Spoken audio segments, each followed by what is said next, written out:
बिस्मिल्लाहिर्रहमानिर्रहीम। हम stock management के अपने आखिरी सेशन में हैं और इस शीट में हम देखेंगे कि स्टॉक को कैसे आपने मैनेज करना है, क्या फार्मूले आपने लगाने हैं। तो without wasting time come to the computer screen. यहाँ पे देखें, ये प्रोडक्ट इन स्टॉक की एक शीट बनी हुई है और यहाँ पे हमारे पास प्रोडक्ट कोड है और प्रोडक्ट कोड हम ले आते हैं शीट 1 से। तो हम इज इक्वल टू टाइप करके प्रोडक्ट डिटेल में जाएंगे और यहाँ पे ये रेफरेंस दे देंगे तो यहाँ पे A1 आ जाएगा। इसको हम ड्रैग करके नीचे ले जाते हैं ताकि फार्मूला कॉपी हो जाए।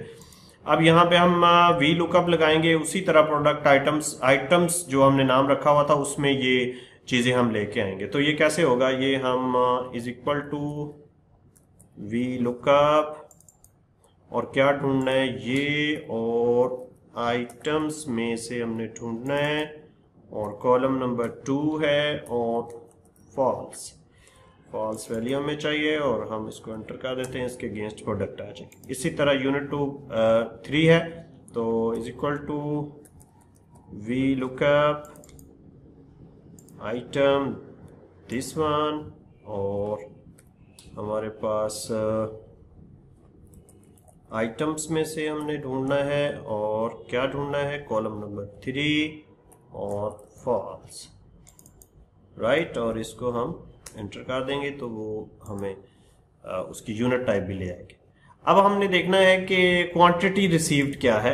जारी बात है, इसमें हमने जो है वहां से जितनी भी क्वांटिटी हमारी उस कॉलम के अंदर होगी उसको हमने सम करके यहाँ पे लेके आना है। तो इसके लिए हमें सम इफ का फार्मूला ये नीचे मैंने दिए भी हुए हैं हिंट के लिए। सम इफ का इसमें हम फार्मूला लगाएंगे तो रिसीव्ड का जो फार्मूला होगा ये हमें प्रोडक्ट रिसीव में जाना पड़ेगा, यहाँ पे हमें रेफरेंसेस देने पड़ेंगे और इसी तरह जो सेल का होगा वो सेल में। चलिए हम शुरू करते हैं। Is equal to sum if और हमारे पास अब हमने क्राइटेरिया देना है कि हमारे पास क्राइटेरिया का हम सम इफ कहते हैं प्रोडक्ट रिसीव में दिस वन के इनके अगेंस्ट।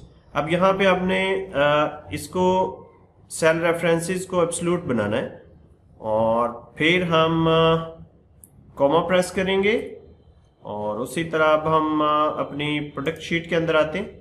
अब क्या करना है, हमने करना है इसको सम करना है, ठीक है। और फिर हम कॉमा प्रेस करेंगे और हम अपनी प्रोडक्ट रिसीव में चले जाएंगे और अब यहाँ पे किस चीज को प्रेस करना है, यानी इसमें से, इस डेटे में से।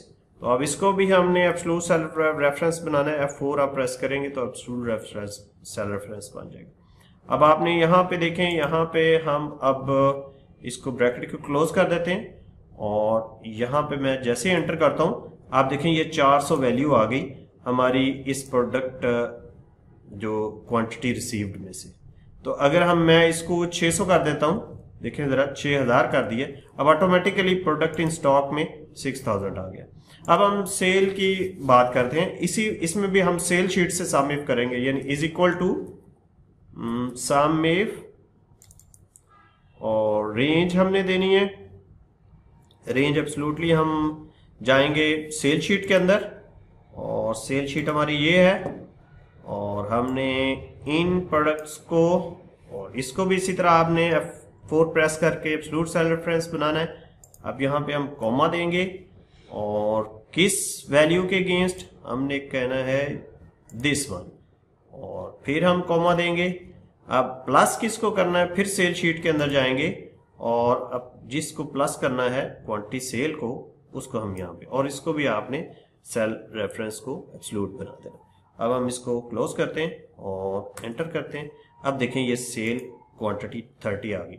अब लेट्स सपोज कि हम सेल क्वांटिटी 30 है तो 10 और बिक गई है, इसको 40 करेंगे तो ऑटोमेटिकली यहाँ पे इसका इफेक्ट जाएगा और 40 आ गई। अब स्टॉक जारी बात है क्वांटिटी रिसीव्ड माइनस सेल, तो is equal to this one minus this one sales, यानी क्वांटिटी माइनस सेल। तो ये हमारी टोटल आ जाएगी इसकी स्टॉक की वैल्यू, यानी 6000 से 40 निकालेंगे तो ये हमारी स्टॉक वैल्यू आ जाएगी।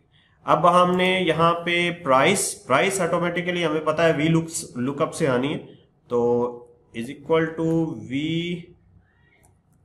लुकअप,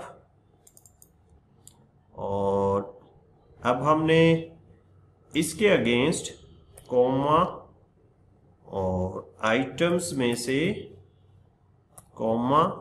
अब हमारे पास जो प्राइस का है वो जरा मैं देख लूं, ये प्राइस का हमारे पास 1 2 3 4 नंबर कॉलम है। तो हम अपनी शीट में वापस जाते हैं, तो प्राइस का कॉलम नंबर 4 है, और अब हम यहाँ पे फॉल्स कर देते हैं एग्जैक्ट मैच के लिए, एंटर कर देते हैं। तो ये 200 प्राइस हमारी यहाँ से आ गई जहाँ हमने डाली थी। तो अब हमें पता है टोटल मीन के हम इस स्टॉक को इस प्राइस से मल्टीप्लाई करेंगे तो हमारे पास टोटल प्राइस आ जाएगी। तो is equal to stock multiplied by price, और ये हमारे पास प्राइस आ जाएगी।